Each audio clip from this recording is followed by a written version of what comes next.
my friends. It's been a long time, now I'm coming back home. I've been away now, oh how I've been alone. Wait. Okay, sorry. It's been a long time and I'm back and it feels really good. And I have a couple fun witchy crafty videos coming up, but before I drop those, I wanted to drop this little vlog about where I am and where I'm going and or where I think I'm going anyway. Who knows where I'm going? I think I know where I'm going. I'm pretty sure I know where I'm going. Wow, don't sound so confident, Vervain. I'm out of water. That's gonna be a problem very soon, but not just yet. 2022 was a hell of a year. It was a great year in a lot of ways, but it was also a hell of a year. Like, I feel like it was a great year because, you know, the quote, the Winston Churchill quote, if you're going through hell, keep going. I was going through hell and I kept going. And I think like right there at the end of 2022, I finally found my way out. And that is really beautiful. And I didn't even realize I was still in it also. So that's another thing. Yeah, 2022. So I'm just gonna tell you the whole story. So maybe you should grab a cup of tea and maybe I should go fill up my water, and I'll see you back here in just a moment.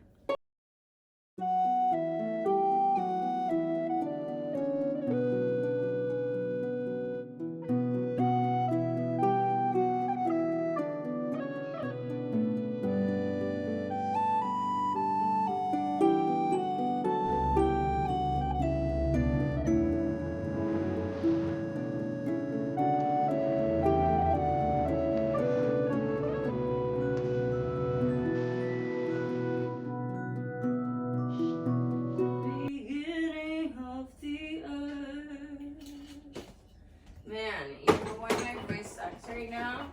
Because I'm fucking sick. Again. You know why I'm sick again? Because I've been up all night making art for my mental health. And it's been fantastic. And I'm sorry, body. I promise. I will give you more sleep this week, just like I did last night. Aren't you happy with me about last night? Yes, we took our magnesium, we used our oils, we got our sleep, we had a nice bath. Yeah. And we made art. We can do it all. Well, maybe not all. So as I was saying, 2022 was a hell of a year. Let me just give you some context. So if you've seen any of my other content, if you've been following me for any amount of time, you are probably aware that I used to live at a place called the Citrine Palace, or at least that's what we called it. And that's what y'all called it too. That's what it was called. I still call it the Citrine Palace. And this was a magical, magical house. This was a 3-story yellow neo-Victorian. It was kind of in the suburbs of Austin, but it was really tucked away in the trees, and so you felt like you had a little more privacy and like you were a little more secluded and tucked away in nature. There was a pond and a stream and a rose bush in the front and ghosts and lots and lots of windows, so much natural light, and a huge deck, 2 huge decks and a balcony, and peacocks. The whole neighborhood was filled with peacocks, and I always had my wind chimes up, and they just made the most beautiful sounds all the time, and the peacocks sounded like dying cats, but you got used to it and you learned to love them, and it was really magical. And it cost like $2,000 a month, and we had to have a roommate, and you know, we had a number of roommate situations, and I think we actually had like decently good roommate situations for the most part, but any roommate situation is still a roommate situation. So we had to have a roommate. It cost a lot of money. We all had to be working, you know, a lot at our service industry jobs to be paying for this beautiful house with these beautiful peacocks and this beautiful rose bush. And what's miraculous is that I say this, and like, what we were paying was a really good deal for the neighborhood that we were in and the sort of house that it was. Like, if you're hearing, I mean, that was the price that we negotiated, that we were given 6 years ago, and via absentee landlord and such, we managed to negotiate to keep it at that rate for the whole time that we were there. Largely due to things going wrong with the house and the landlord not fixing them. So when we manifested the Citrine Palace, which is another story that I don't know if I ever told, and I really will have to someday. When we manifested the Citrine Palace, it was perfect for us. We were working a lot to pay for it, but we also had a lot of energy. We were 6 years younger. What can I say? I was 24 instead of 30. We were 6 years younger. We had more energy. I worked mornings also. My husband and I both worked mornings. Now I work nights. And so for the last 5 years, I've worked nights. And that changed a lot of things, I think. And just over time, this house became, it was really, really magical at first and really wonderful at first. And there was always that magic and wonder about it. And I don't regret my time there. And I still miss things about it. And I will always love my time at the Citrine Palace. And there were a lot of problems with it, and those problems just got to be more and more the longer that we were there, and the more that I was craving starting a family, and both my husband and I were wanting to start a family, the more we were like, we can't do that on these incomes with this rent. Like, something has to change. And I don't really want to deal with roommates and an infant at the same time. So we need to figure that out. And also, like, I'm getting older and I would like to start working on that soon. Just being real, guys. That's what we do here. So we were thinking we wanted to move, but we also felt trapped because, as you know, like, the real estate situation, especially in the Austin area, has not been getting cheaper. Certainly was not getting cheaper summer of 2022. And although we wanted to move and we knew that we needed to get out if we wanted to start a family, we also kind of thought, okay, one more year. Give us one more year to get our shit together, and then we'll get out. Because I knew we were gonna have to move into a smaller space, and I have a lot of stuff, okay? I'm a crafter, I'm an artist, I'm a witch, I'm a cook, I'm a baker. I do a lot of things. I have a lot of hobbies, and all of my hobbies include stuff, and I love that, actually, about me. And I love that I can do those things. And those things bring me joy. Being able to make cakelets and fancy little shapes and being able to use all my different types of paint and things brings me so much joy. And so I held on to them, even though I was so stressed that I felt like I didn't have the time or the space to use them. This is foreshadowing. So we decided to stay one more year. And then the landlord let us know with 3 months notice, which is a totally decent amount of time to give us, but still feels like panic mode. After you've been accumulating stuff in a 3-story house for 6 years, 3 months to get out and into a smaller place that you can afford it initiated panic mode in me. So I immediately, he told us with 3 months notice that he was going to sell the house, or basically that he was no longer interested in renting to us.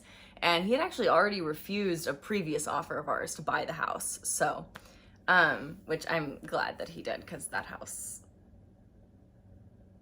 I don't know. I love it. I love it. I really did. But it needs a lot of help. And I don't really want to be the person to have to spend all that money. So, anyhow, we were kicked out of the Citrine Palace, basically. You know, not like, fuck you, get out, but like, hey, I'm not making enough money from you guys, get out. Which, valid. like I said, property values only went up and he wasn't willing to take care of the house. So we managed to negotiate keeping the rent really quite low for the area, but still quite high for, I mean, we were able to pay for it with our incomes, but it was not really a possibility for me to stop working to take care of a kid. And I don't make enough money to pay for childcare, so I'm going to stop working to take care of a kid.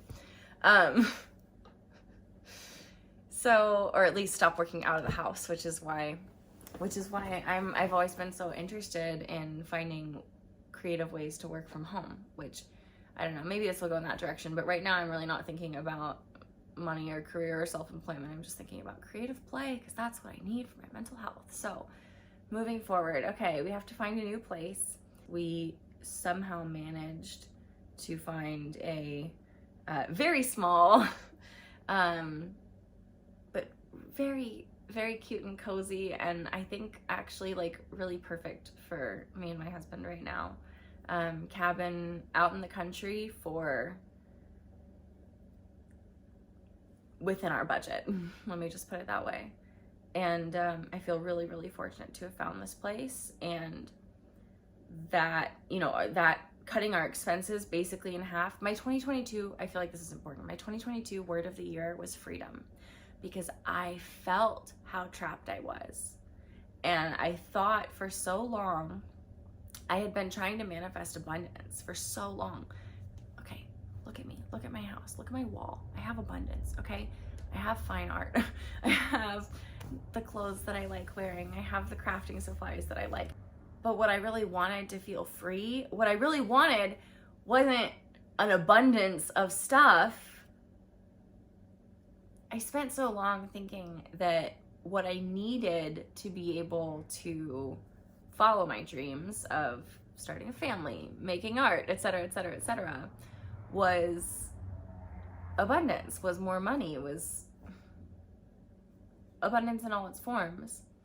And that's what I was manifesting. And I looked around me at the end of 2021 and I realized like my walls were covered in beautiful art and gorgeous frames, and my closet was full of clothes that I loved to wear that were comfy and beautiful, and that I had the nicest oils and the best ingredients in my fridge and my pantry, and we cooked the best meals, and we cook it ourselves, but we eat better than probably anyone. And I mean, we eat such good food.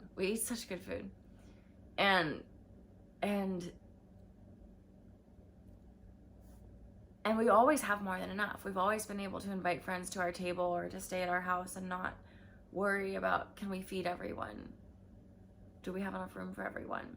Even here, we have a couch, we have a rug. Like, if you really need a place to stay, you're not gonna be comfortable, but if you really need a place to stay, we have more than enough. We can help you. We can take care of you. And I love to be able to be that for friends who need that sometimes. And I've always been able to be that. We've always had abundance. We've always had more than enough. We've always had abundance. And I was continuing, it was like realizing that you've been like, when you hit a button and you don't think it registers on the computer, and so you keep hitting it and then they all register at once, and suddenly you've got like 48 windows of the same program open. And it was like that,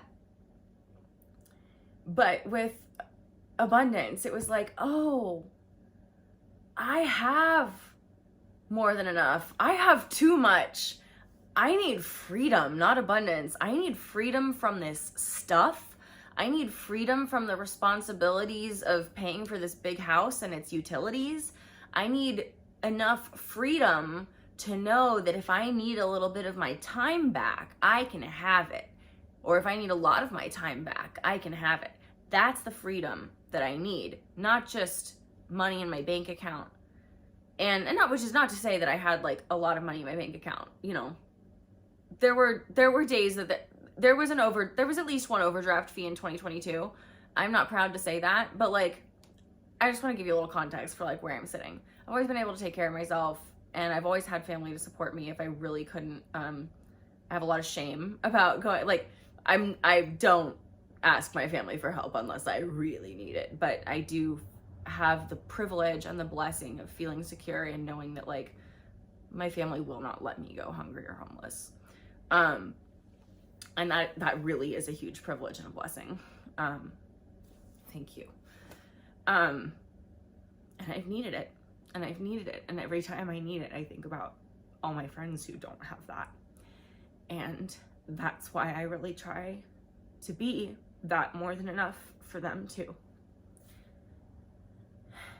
Because it's not fair that not all of us should have what we need. And I'm not taking on responsibility for correcting that in the whole world, but I can correct that in my own little corner. I think I can.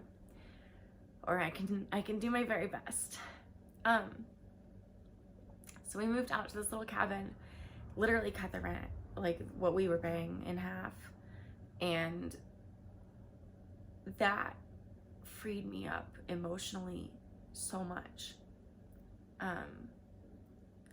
And like I didn't actually, I did work less just because I was at a new store and my manager was giving me less hours. But I wasn't stressed about it, which I would have been stressed about it if that had happened at my old store at the Citrine Palace. And finally we felt like financially we were in a place where we're in a good place to start a family.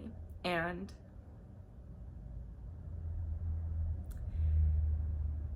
I got pregnant very quickly.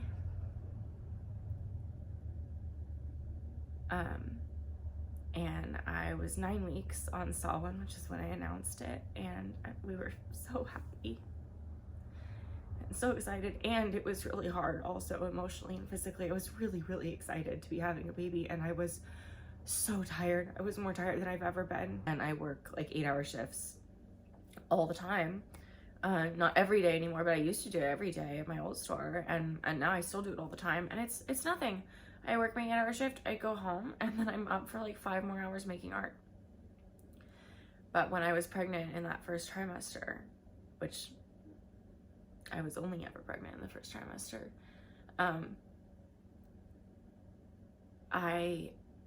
it was like working an 8-hour shift at work felt like staying up for 36 hours for like an international flight and a final exam. And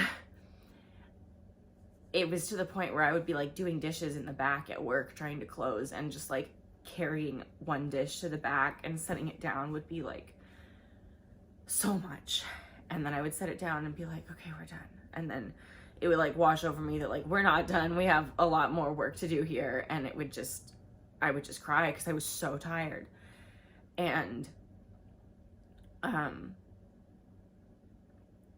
I was, I was on a plan, I still am, to, be completely out of debt to pay off, my car and everything else, by the baby's due date. And, I will be actually out of debt by that baby's due date, which was June 1st. At 11 weeks, I miscarried.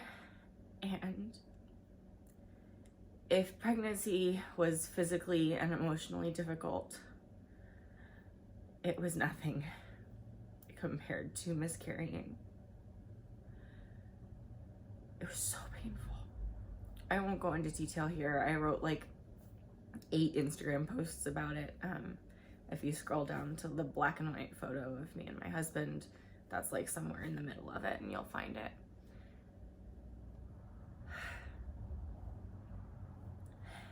My husband's calling me. I'll be right back. Okay, where was I? When I was pregnant, I was so tired that I barely did anything. I basically I think sometimes I scrolled, but I think, or like sometimes I would like watch stand-up comedy or YouTube videos or whatever. But like, I think there was a good deal of time that I just like sat there. Just experiencing all the sensations of what it felt like to be in a pregnant body, which is a lot of sensations, just for the record. A lot of sensations. And I would make, I didn't have the energy to make like big creative messes, although I had made a big creative mess right before I like lost, right before that big energy slump.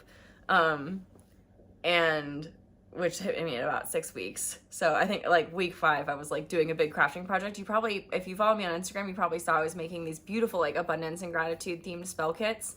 They're literally like 90% done, and I would love to put them out, and I will maybe hopefully get back to working on that soon.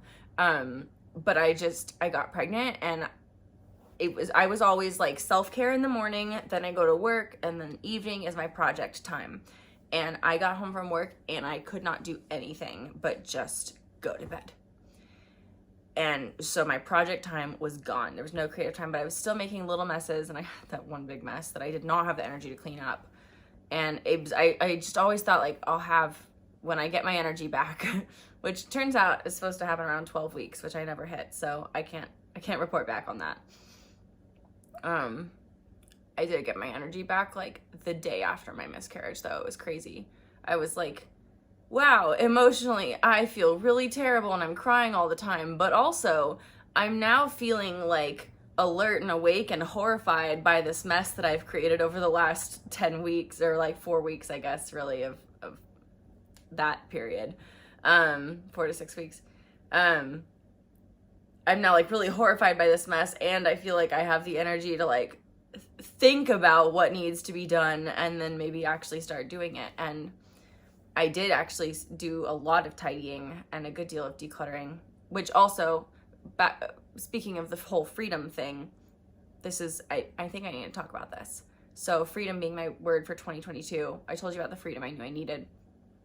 Well, what was I just gonna say? Oh yeah, I knew that one of the things, I think I said this, that one of the things that was really weighing me down, that was really a burden in my life, was all of my clutter. Like I do have a lot of things that spark joy, that I love, that I choose not to part with, that I choose to keep in my life, even if I have to store them out in the barn and go get them when I want to use them. And thank you for the barn. That really makes my life so much easier. Yes, okay.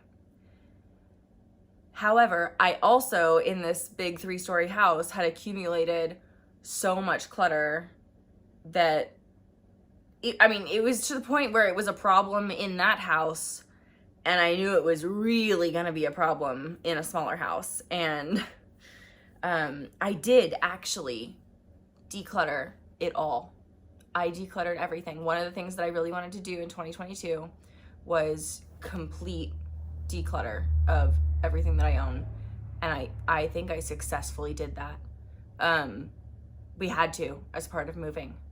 And that having to move was such a gift. And I'm so grateful for that, because I had known actually for quite some time that like we needed to move. I told you that. And then we were like, that sounds scary.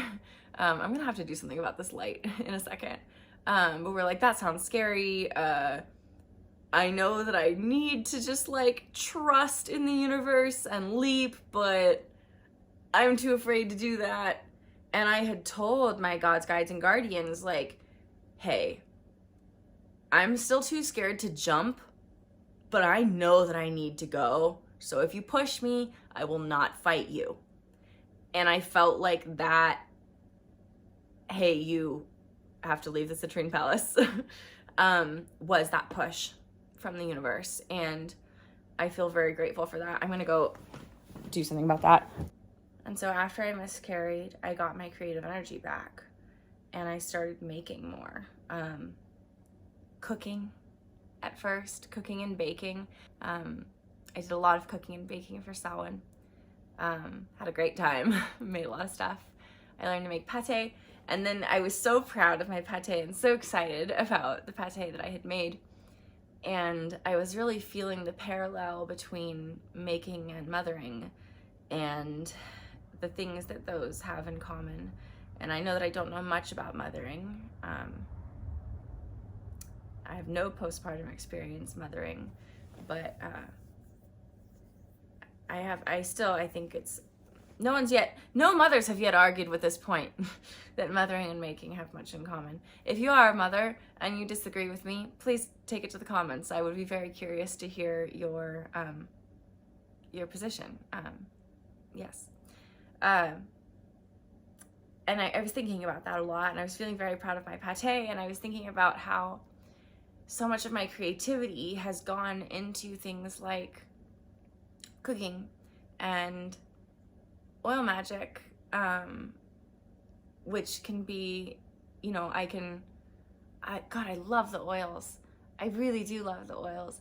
And also, I could justify any play with the oils as being for my wellness or for my business, which I feel like is kind of true for both of those things. And so I do feel like that is justified. And I'm not saying that, like, you know, I'm not here to talk about what's justified and what isn't, though, because what I'm here to talk about is that for a long time I felt like my creative outlets I had to justify my creative outlets as being practical.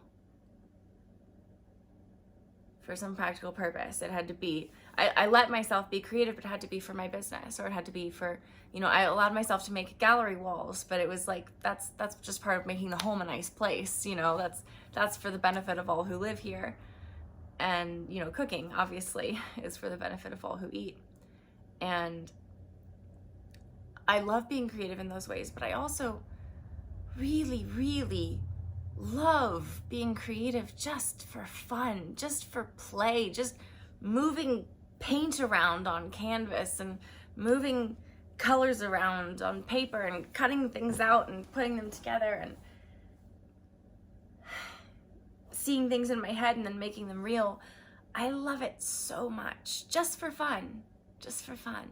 And then, you know, you can make things that you can use too if you want to, but sometimes it's fun just to make something that no one will ever use. And I got to, I started doing a painting. I have, we've got gallery walls all in this house, and one of maybe my only other self-portrait, I think this might be my only self-portrait, my only painted self-portrait, is in the bathroom, kind of on a low level, and I can like see it when I'm on the toilet. And so I would see it every day and would just be like, wow, I really love that painting, but that's from such a different time in my life. I'm gonna paint a new self-portrait. And I was just really vibing on this pate. And so I started painting a self-portrait of me in my kitchen, surrounded by my gallery wall, holding the pate loaf the loaf of pate that I had just made. And I started painting this, and I was really like in the flow with it. And then we got hit by a freeze, and it was gonna be like 14 degrees outside, guys. This is Texas. It's not supposed to do that in Texas, but it did. And I'd been painting outside because it's a tiny, like, 2.5 room house, basically. But we do have like a larger deck, or like patio or whatever. So I had my easel on the patio and I was painting out there, but I was like, fuck this, I'm not painting out in the 14-degree weather. Also, I don't think my paints should be out in the 14-degree weather. Also, when I went to bring things in, actually like keep them from freezing, I went to grab my paint water and it was frozen solid, guys. This is at like, it was not even supposed to freeze at like by then, but it had already, not only had the weather already frozen a couple hours earlier than we thought it was going to, but the paint water was frozen solid. It was like upside down brushes stuck in.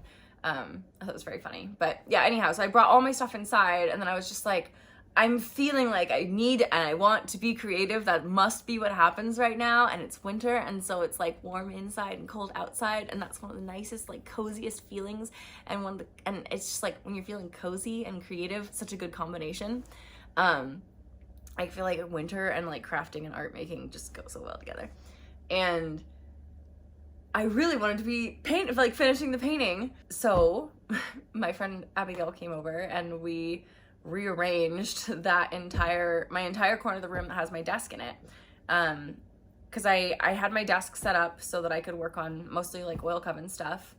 And over time I realized that like my desk would get messy with other things, and also I hated sitting at my desk because it like I would have to like face the wall to sit at it, and it was backlit, and I needed like a new lighting situation, and it just didn't feel good to work there to create. And like anytime I was working on my computer anyway, I would always just end up bringing it like here and put it on my lap or to my bed or to the armchair or the dining table or whatever.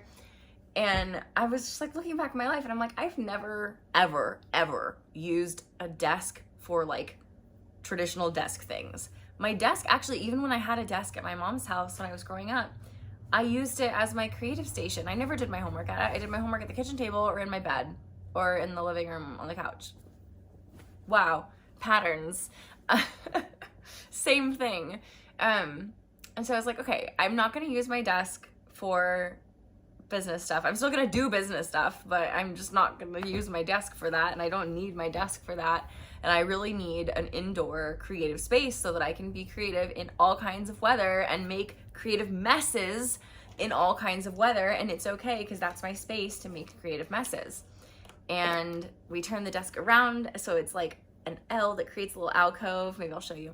I am aware that this is a huge, gigantic mess, but you're just gonna have to take my word that it is an absolute pleasure to work at, and that it is way, way better than it was when the desk was like in the corner and the bookshelf was over there. It's so much better. It is absolutely a mess right now, but it's okay because it's my space to make a mess with. God, I love it. And yeah, so it's just much better feng shui now. And it feels so good to sit there and create. And I started bringing all my supplies in. And then because there was like so much mess from rearranging everything, I wasn't able to set up the easel right away. And so instead of getting back to the painting, I got really into the sort of like mixed media crafting stuff that I used to be really, really into as like a kid and a teenager. And it's actually been really funny because I'm listening to this podcast, what's it called? Show Up or Shut Up with Wendy Solganic. And it's all about prolific creatives, but mostly mixed media. And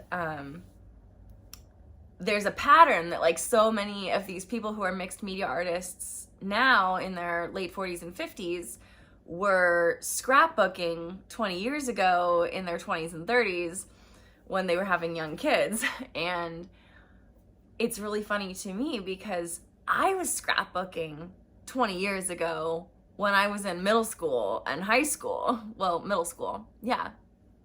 20 years ago, I was 10. I was in middle school. Yeah. I was scrapbooking 20 years ago when I was in middle school. And it was scrapbooking that led me to fall into mixed media as well back then. And then I only fell out of it because I moved to Texas for college, and mixed media takes a lot of supplies. Crafting takes a lot of supplies. And so I was like, I'm just gonna do like watercolor for a while or whatever. And then I accumulated some art supplies in Texas through taking art supplies at college, and eventually I did go back and get more of my art supplies over the years, and since then I've certainly acquired lots of art supplies. That is not a problem for me. I'm very good at acquiring crafting supplies. My problem had been using it. So I have like a 30-year collection of stuff and ideas and inspiration, and I finally feel like I have this physical space, the time space, the financial freedom, the emotional freedom, the energy to use these materials and follow that inspiration and make the things that I want to make. And that's what I've been doing, and it feels so good.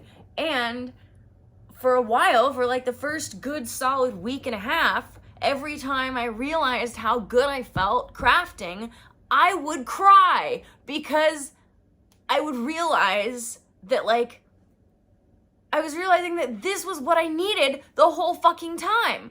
And that this was like in the last days of 2022 that this happened to me, that I feel like found my creative freedom. And it was like, it wasn't like someone had taken my creative freedom away. It was like I had been denying myself creative freedom and the freedom to create because I had been burdening myself with too many responsibilities. Is the 10 of Wands problem.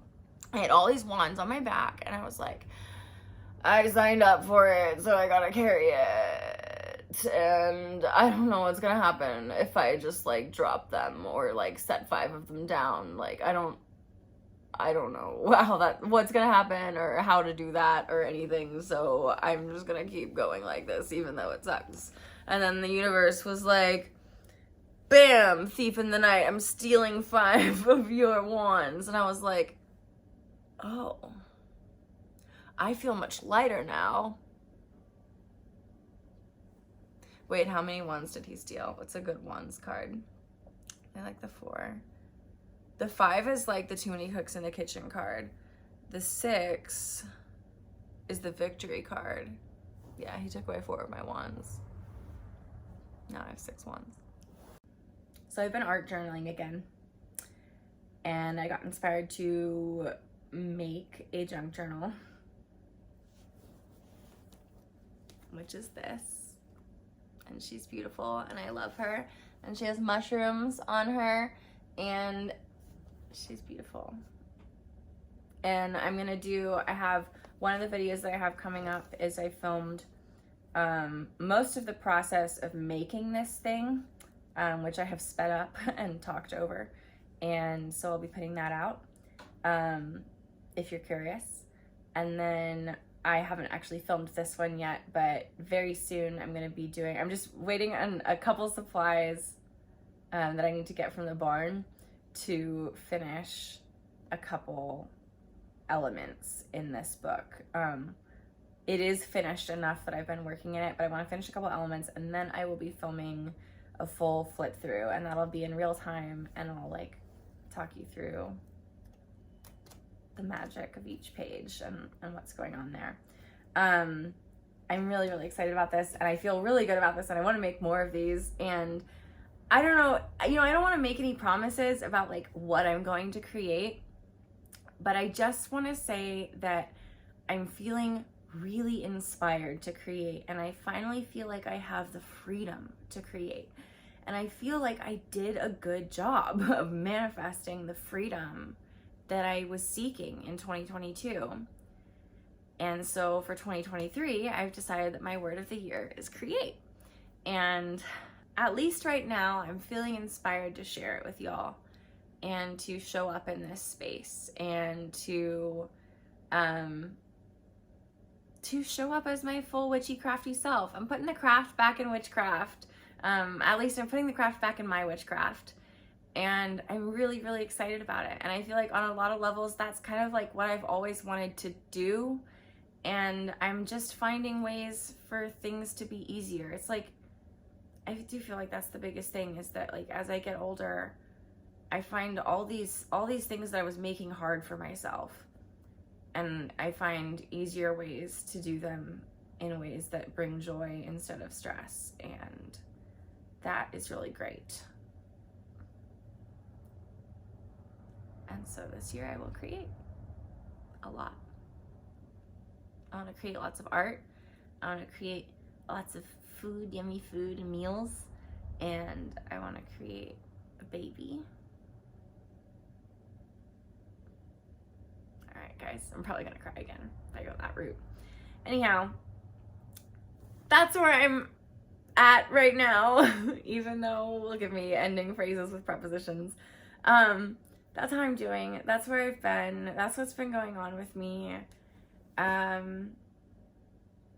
Yeah, basically, the short version is I disappeared from YouTube and my podcast and stuff for a long time because I was creating projects for myself that were like complicated and difficult and required lots of energy and time that I wanted to have but didn't have or didn't believe that I had.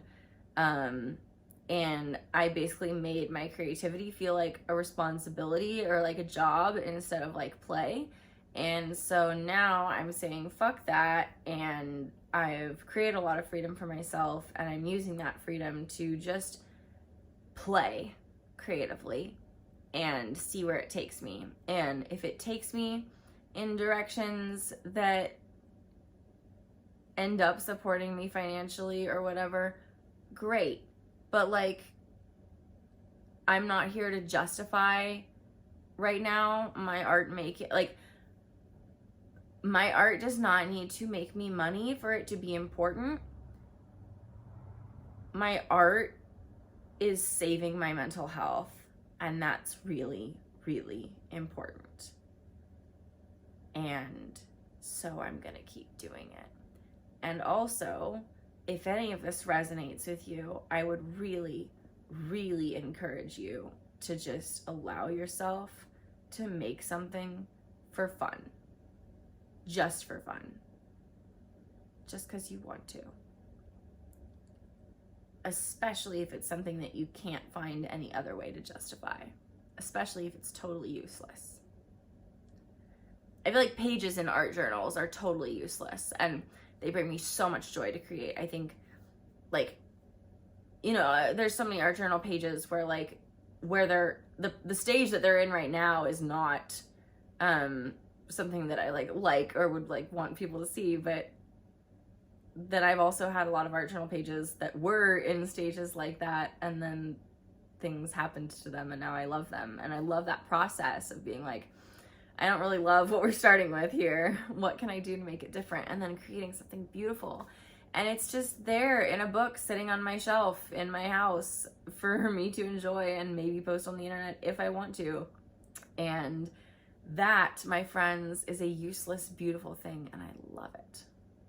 I absolutely love it. And I guess what you could say, I'm trying to say, is that I'm rebelling against utilitarianism. And I'm doing it in my own small way, from my own small corner at my own small desk in my own small cabin, making my own really big paintings and small books. Well, it's kind of a big book, actually. This is kind of a chunky book, I guess. But I feel like it's not like a big book, you know, like an atlas. I love you guys. I'll see you around. Don't forget to make your magic and have a wonderful day.